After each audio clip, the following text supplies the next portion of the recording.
За нэг жолооч Ядамцэргийн Батөр гэдэг энэ байгууллагт ороод би 2000 онд орсон. Одоо 25 жилдээ ажиллаж байна. Орос сонсомол гэж Орос сонсомол. Тийм барьж байсан. Тэр би 2008 хүртэл бариад. Тэгээ 2008 онд Жакет стор ирсэн дэрэг барьсан. Одоогоор барьж байгаа 18 жил барьж байна одоо. Тэр дэрэг маань явж л байгаа. Хүн ажлыг голно гэж ажил хүний голно. Одоо намайг оролцож одоо зарим нөхөд намайг түүхт орлоо хүний дэрэг барьлаа гэж байсан. Манай найз зөвхт байгаа. Зүгээр яах вэ? Гэсэн чинь нэг насаараа барина гэж гол өгдөглээ. Одоо тэгвэр би бахарч чаддаг.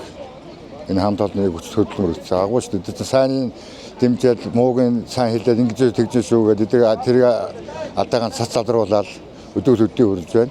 За тэгээд үе хараа шинжилт хийгээд энэ жил сайхан бараа шинжилт хийсэн. Одоо энэ 22 4 5 техник шинэ техникүүд ирсэн. Одоо өөрөөсөө хүч хөдөлмөр тэгээд саадах юм байхгүй болсон байна. За тэгээд бидний ажилч хүнд одоо үдчимрээс өглөө нараас үдчимбэр хүртэл ажиллаа. Тэгээд дамаада өвлийн хөвтөн засваргатай өдөр бүр аюул онцгой хөглөж ажилладаг шүү дээ. Одоо бороо үе бос үед дан онцгой хөглөөр ажиллах шөнө өдрөг. За ингээд өнөөдөр цонхорхон дөрөв нөхцөл үйлдвэрийн үйлчлэгээ нэг хамт олон буянгийн захиралтай хамт олондоо энэ түүхүүдийн ажилтны өдрийн баярын мэндийг хүргье.